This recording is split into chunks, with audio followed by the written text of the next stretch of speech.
Coming up today on this week's episode, upcoming DLC pack announced for Gears of War 3, Call of Duty to become a quote game changer end quote for the PlayStation Vita, PlayStation 3 and Vita crossplay titles and games to require just one purchase, PlayStation Vita's operating system may compete with Apple's iOS, and much, much more.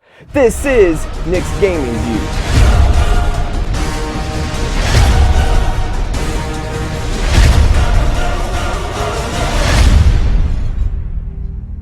Hello everybody, welcome to Nick's Game Review episode number 64. You're here with your host, Nick McCandless. For Gears of War 3 fans, I have some great news. The upcoming DLC pack has been announced.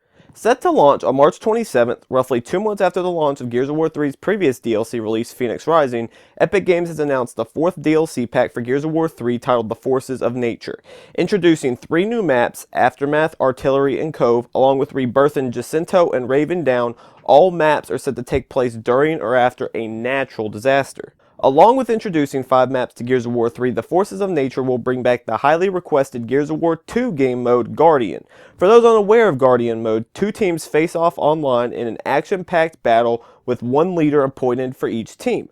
As gamers compete furiously online, teammates must protect the leader, as without the leader breathing in battle, the team's ability to respond will disintegrate. To wrap it up, 7 new weapon skins and 4 characters will be introduced to Gears of War 3's multiplayer, along with Elemental Cleavers, a new weapon class featuring blades with unique special abilities, such as the Emulsion Cleaver that explodes on impact while playing the new maps on both Horde and Beast mode. As with the previous DLC packs, the Forces of Nature will cost 800 Microsoft points or completely free for those who purchase the Gears of War 3 Season Pass. So this is great news for all fans of Gears of War. I love Gears of War 3. I purchased the Season Pass. I just haven't had much time to play it because the past 3 or 4 months have been extremely hectic for me, been extremely busy. But I plan on finding time to check it out because I'm definitely interested in it. Now for those who pre-ordered early and already have their PlayStation Vita, congratulations. I hope you all are enjoying it. Great games out there, Uncharted Golden Abyss, Little Deviants, and more to come. It's going to be an amazing software lineup for PlayStation Vita just this year. In fact, Call of Duty is said to make a, quote, game changer for the platform. During an interview with Game Trailers, Guy Longworth, Sony's Senior Vice President of PlayStation Brand Marketing, stated, quote, "In the autumn, my kids are really looking forward to Call of Duty on Vita, and that's going to be an absolute game changer for the platform." End quote. So a lot of people automatically assume that Call of Duty would be coming to the PlayStation Vita, but to hear it straight from Sony themselves is great news. And then to hear them say it's going to be a game changer when it comes out this fall, that is great news as well. In fact, look at Call of Duty on the consoles. Look what it's done since Call of Duty 4. Why can't it do it on the PlayStation Vita? You have 3G connection, so you're able to play wherever you're at with at&t's data network. And then you have Wi-Fi if you're in the Wi-Fi network zone. So I'm definitely highly anticipating this. I have my PlayStation Vita, haven't had much time to play with it, but I love the device. Had the chance to check it out at E3 and CES. It's a must-buy. Go pick up Uncharted Golden Abyss.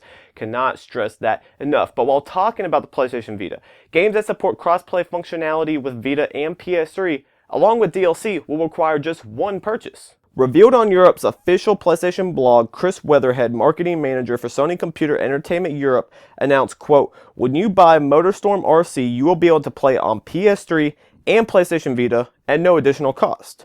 When you buy Hustle Kings and or Top Darts for PlayStation Vita, you'll get the PS3 versions for free.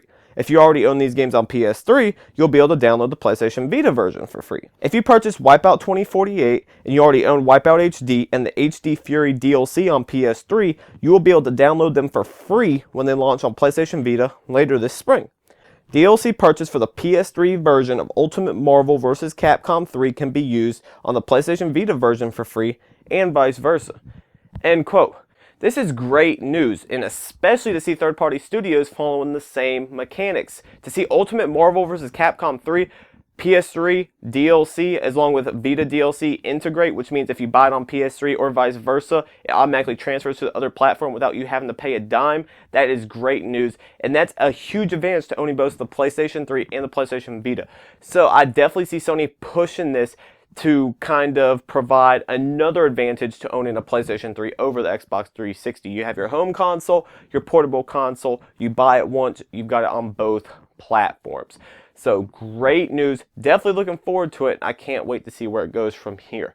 Now, PlayStation Vita's operating system just may compete with Apple's iOS. During a recent Q&A session, Yoshio Matsumoto, Senior Vice President of Sony Computer Entertainment, stated the following in regards to expanding PlayStation Vita's operating system. Quote, if you're asking if we've made it in a way that's expandable, so that's possible to apply to smartphones and tablets on top of achieving the high responsiveness we need for gaming devices, it is possible. That doesn't mean that we're applying it to smartphones and tablets at this point in time, but it's designed with expandability in mind. End quote. So there's already a lot of people that have already had their hands on the PlayStation Vita that agreed that the PlayStation Vita's operating system is better than the XMB on the PlayStation 3. People are falling in love with PlayStation Vita's operating system. So why wouldn't Sony use that to their advantage with their tablets and their smartphones? We all know that Sony is pushing this integration just like Apple has done oh so well. Like I discussed earlier, PS3, PlayStation Vita, not having to buy the same content twice. Sony is going after that Apple market. They're following the Apple business model, which is smart. You cannot go wrong with that. So tie in a great operating system with all the devices Sony has, it could become something huge. Maybe not some immediately, but 4 or 5 years down the line, don't be surprised if you see a strong competition between Sony and Apple in their respective markets. It'll definitely be interesting to see how it plays out, especially with Sony owning the PlayStation brand, arguably the biggest gaming brand in the world. Things are going to get interesting, so I'll definitely keep you in touch and remember who said that. Now let's head to my question of the week. Do you see PlayStation Vita's operating system possibly posing a competition for Apple's iOS? And if so, what will it take? Please let me know in the comment section. I will pass it along to the right people. I'm very interested in hearing what you all have to say. So that wraps up Nick's Game Review episode number 64. If you want to contact me, you can email me at admin@thegameraccess.com. You can follow me on Twitter at @thegameraccess, and be sure to visit thegameraccess.com. That's it for Nick's Game Review episode number 64. Thank you guys so much for watching. Check back next week for episode number 65. I'm out. Access granted.